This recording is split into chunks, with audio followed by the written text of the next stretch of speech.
नमस्कार मित्रांनो, आज मी तुम्हाला घेऊन चाललोय कोकणामध्ये।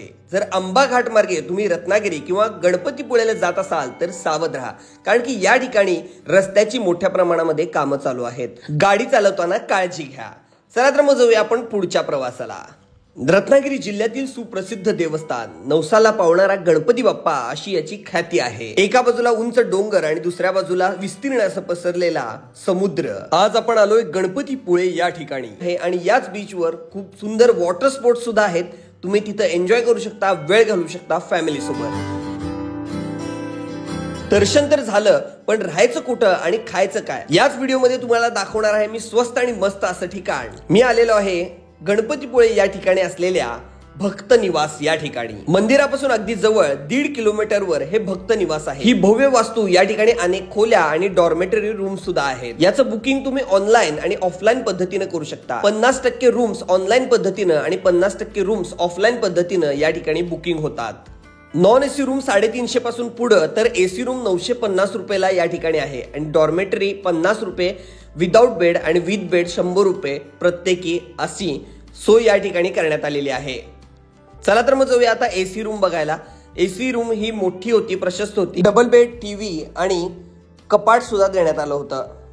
कमोड अटॅच बाथरूम होतं, स्वच्छ होतं। बॅग ठेवण्यासाठी सुद्धा मोठं कपाट दिलं होतं आणि स्वच्छता चांगली होती, सोय चांगली होती। खूपच छान, स्वस्त आणि मस्त राहण्यासाठी हे ठिकाण एक नंबर आहे।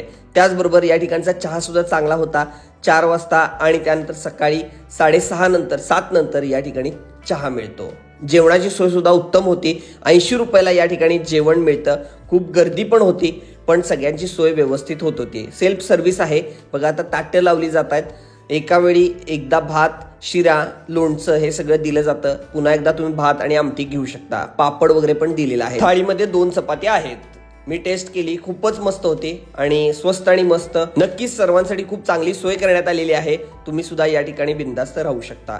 सकाळी नाश्त्यामध्ये शिरा, उपीट, पोहे देण्यात आलेला आहे। सकाळी 9 पर्यंतचा चेकआउट टाइम आहे। आम्ही लगेच निघालो पुढच्या प्रवासाला। आता चाललोय आपण जयगडच्या किल्ल्याला। गणपतीपुळेपासून अगदी जवळ असलेला जयगडचा किल्ला, त्या ठिकाणी जेटीची सोय सुद्धा आहे।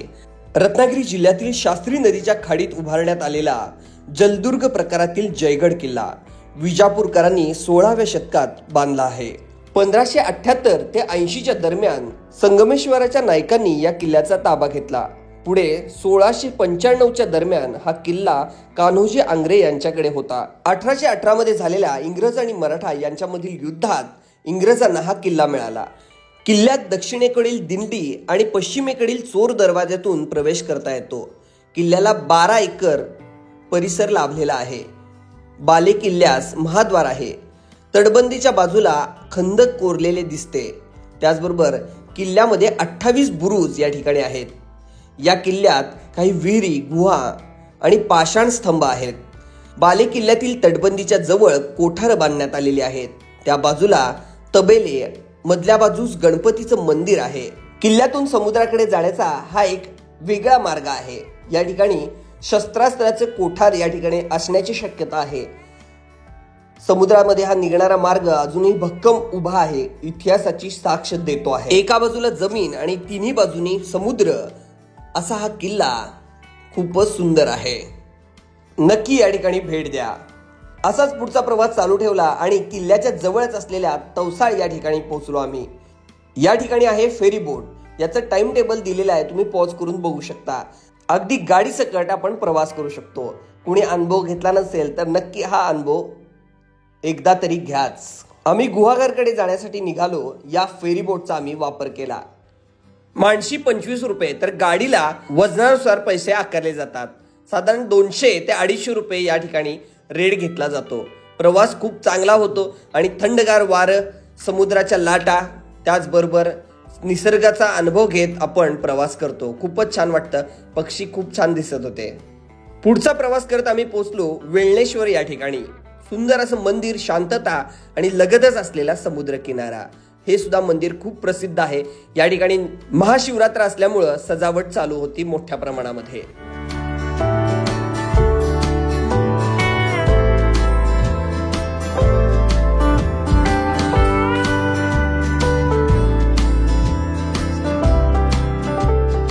मंदिरापासून लगतच असलेल्या समुद्रकिनाऱ्याशी गेलो.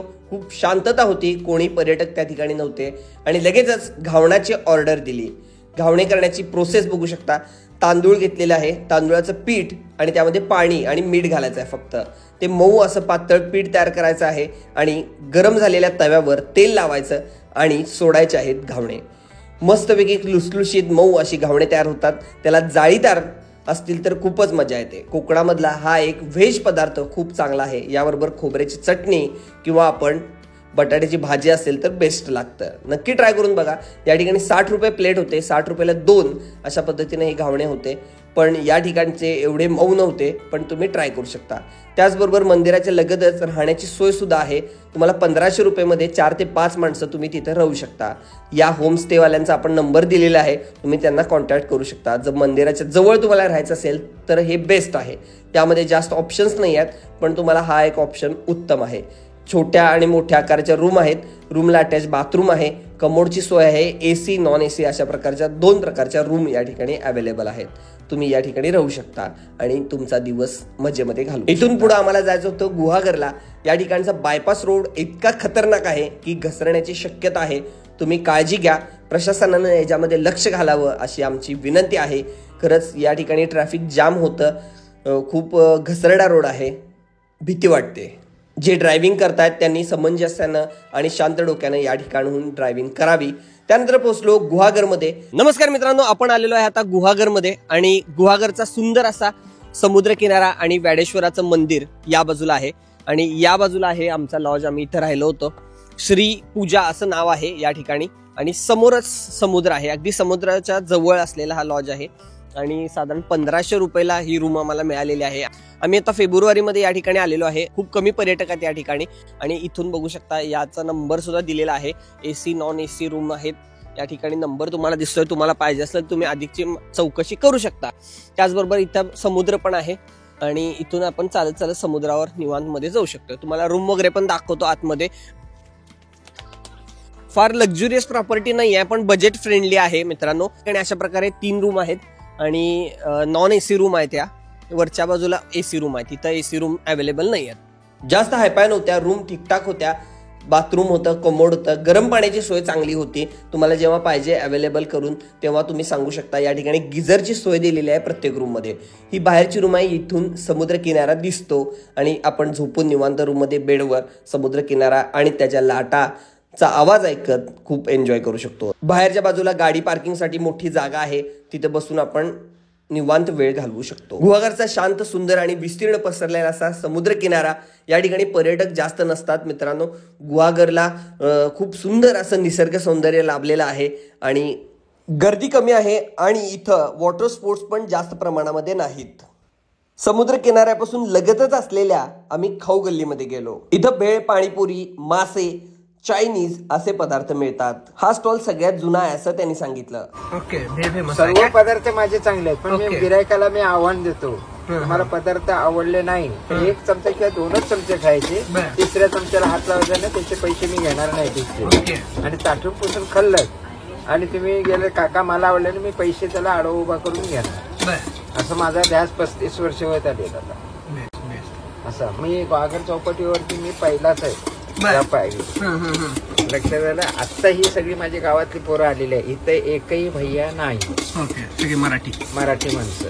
नाही तर आता सरस सगळीकडे भैया झालेले आहेत का नाही असं. पण मी गुहागर गावामध्ये एक भैयाला मी ठेवलेलं नाही ते असं. गावच्या लोकांनी पोट भरा, चांगलं करा, स्वच्छ द्या, व्यवस्थित क्वांटिटी क्वालिटी शब्दाची फेक ही चांगली जतन करा, म्हणजे तुम्हाला लक्ष्मी प्राप्त होईल. चांगला आहे. यांची भेळ चांगली होती आणि क्वांटिटी पण बऱ्यापैकी होती. खूपच मस्त. नक्की ट्राय करून बघा.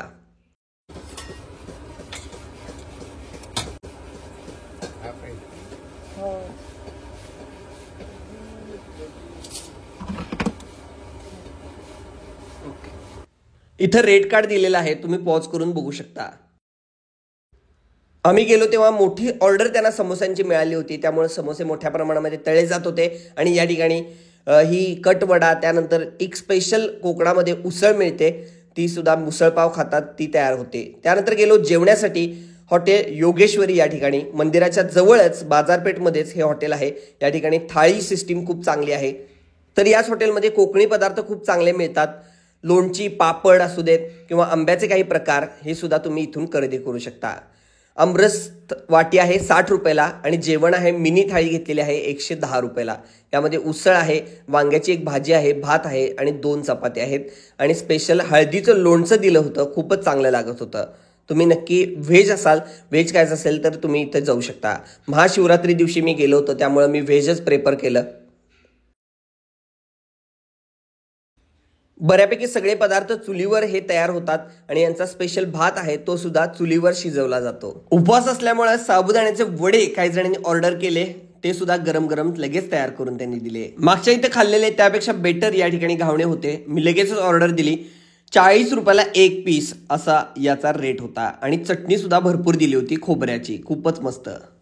गुहागर तसं छोटं गाव आहे, एकदम तालुक्याचं ठिकाण असलं तरी सुद्धा संध्याकाळी जास्त उशीरपर्यंत या ठिकाणी दुकानं चालू नसतात.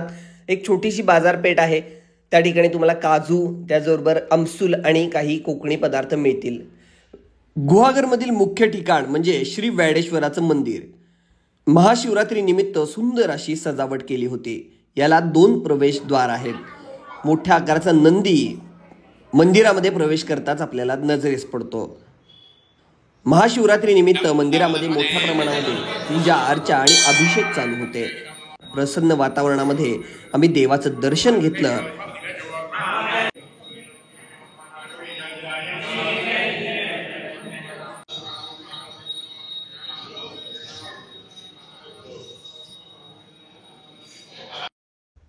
महाशिवरात्री निमित्त अनेक सांस्कृतिक कार्यक्रम, भजन कीर्तन इथं होत असतात. महाशिवरात्री निमित्त खिचडी आणि पन्ह असा प्रसाद सुद्धा इथं दिला जात होता. नजीकच असलेल्या सभा मंडपामध्ये आम्ही प्रसादाचं सेवन केलं आणि नंतर पलीकडे असलेल्या शस्त्रांच्या प्रदर्शनासाठी गेलो. जुन्या काळातील आणि छत्रपती शिवाजी महाराजांच्या काळातील काही शस्त्र या ठिकाणी प्रदर्शनासाठी ठेवलेली आहेत. या शस्त्रांची माहिती देणारा एक व्हिडिओ सेपरेट वेगळा केलेला आहे, तर तो सुद्धा व्हिडिओ नक्की बघा. हा व्हिडिओ खूप मोठा असल्यामुळे यामध्ये तो टाकण्यात आलेला नाहीये.